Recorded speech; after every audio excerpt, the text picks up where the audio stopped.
Hi friends, welcome back to our channel. Friends, మన channel pro kabaddi season 11కి సంబంధించిన ప్రతి చిన్న అప్డేట్ మన ఛానల్లో రెగ్యులర్ వస్తూ ఉంటాయి. ఇంకా మన ఛానల్ని సబ్స్క్రైబ్ చేసుకోకపోతే ఫ్రెండ్స్ వెంటనే సబ్స్క్రైబ్ చేసుకోండి అండ్ పక్కన బ్లిక్ని యాక్టివేట్ చేసుకోండి.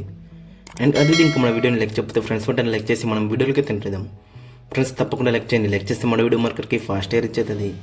ఇక ప్రో కబడ్డీ సీజన్ 11లో 66 మ్యాచ్ వచ్చేసి అక్కడ యుఎంఐ వర్సెస్ తెలుగు టైటన్స్. ఇక ఈ మ్యాచ్ మన తెలుగు టైటన్స్కి వచ్చేసి అక్కడ 11th మ్యాచ్ అని చెప్పుకోవచ్చు. సో మన తెలుగు టైటన్స్ టేబుల్లో 7th ప్లేస్లో ఉంది, 10 మ్యాచ్లో 6 అయితే గెలిచింది. ఇక మరోవైపు యూ ముంబై టేబుల్లో 2nd ప్లేస్లో అవుతుంది, 11 మ్యాచ్లో 7 అయితే గెలిచింది. ఫ్రెండ్స్, వీడియోలకు ముందు వచ్చిన రిక్వెస్ట్ ఏంటంటే దాదాపు 90% మన వీడియోస్ సబ్స్క్రైబ్ చేసుకోకుండా చూస్తున్నారు. సో ఫ్రెండ్స్, ఖచ్చితంగా సబ్స్క్రైబ్ చేసుకుని నాకు కూడా కొంచెం మోటివేషన్ లభిస్తుంది. మరో వీడియోస్ ఇంట్రెస్టింగ్గా చేయబోతుంది. సో కాబట్టి ఖచ్చితంగా సబ్స్క్రైబ్ చేసుకుని అండ్ పక్కన బెల్ని అయితే యాక్టివేట్ చేసుకోండి. ఇక వీరి మధ్య హెడ్ రికార్డ్ చూసుకుంటే మొత్తం 18 మ్యాచ్లో మన తెలుగు టైటన్స్ 5 మ్యాచ్లు గెలిచింది అండ్ యూ ముంబై 10 మ్యాచ్లు అయితే గెలిచింది. మరి అక్కడ వన్ సైడ్ డామినేషన్ అయితే మనకైతే కనబడుతుంది యూ ముంబై దగ్గర నుంచి. బట్ ఈ సీజన్లో మన తెలుగు టైటన్స్ మొత్తం రికార్డ్స్ అన్ని బ్రేక్ చేస్తుంది అండ్ కొత్త రికార్డ్స్ను కూడా అక్కడ సృష్టిస్తుంది.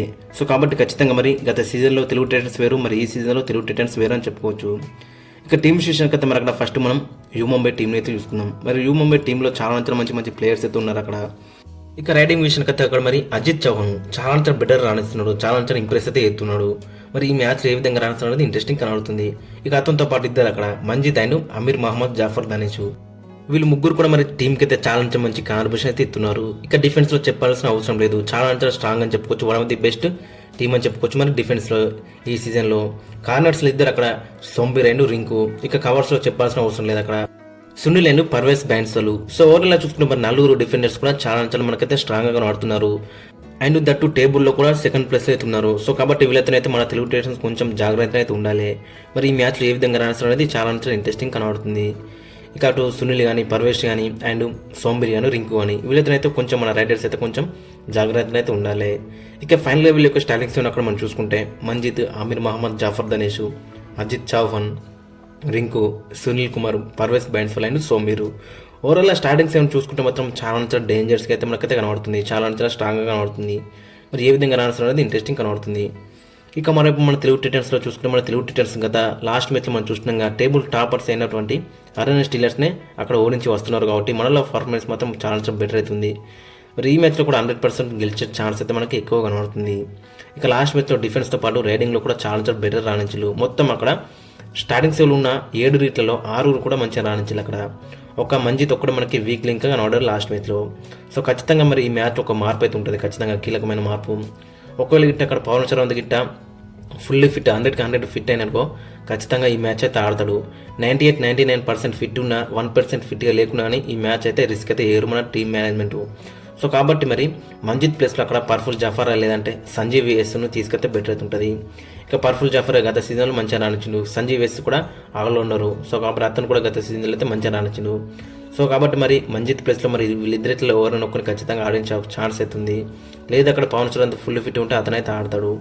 ఇక మన తెలుగు టైటన్స్ ప్రస్తుతం టేబుల్లో 7th ప్లేస్లో ఉంది. మన దగ్గర ఇప్పుడు 32 పాయింట్స్ అయితే ఉన్నాయి. ఇంకా ఈ మ్యాచ్ గెలిచిననుకో ఇంకొక 5 పాయింట్స్ అయితే ఆడైతాయి. సో కాబట్టి అక్కడ మరి టాప్ 5కి వెళ్ళే ఛాన్స్ అయితే మనకు ఎక్కువ కనబడుతుంది. మరి చూడాలి మన వాళ్ళు ఖచ్చితంగా ఈ మ్యాచ్ గెలిచేటట్టు అయితే కనబడుతున్నారు. ఎందుకంటే లాస్ట్ మ్యాచ్లో చూసినాగా ఏ విధంగా విధ్వంసం క్రీడేసిలో. సో అదే విధ్వంసాన్ని ఈ మ్యాచ్లో కూడా కంటిన్యూ చేస్తే మాత్రం చాలా బెటర్ అయితే ఉంటుంది. అటు శంకర్ గదయ్ కానీ, ఇటు అంకిత్ జగ్లన్ కానీ, అజిత్ పవార్ అండ్ సాగర్. మరి డిఫెన్స్లోనే మనకి చాలా క్రూషియల్ అని చెప్పుకోవచ్చు. లాస్ట్ మ్యాచ్లో డిఫెన్స్ గెలిచింది అండ్ దట్టు 22 పాయింట్స్ తేడాతో గెలిచినాం. సో ఈ మ్యాచ్లో కూడా మరి డిఫెన్స్ రాణిస్తే హై మార్జిన్తో గెలిచే ఛాన్స్ అయితే మనకి ఎక్కువ కనబడుతుంది. ఇక రైడింగ్లో కూడా విజయ్ అండ్ ఆశీష్ అయితే మంచిగా రాణించలు.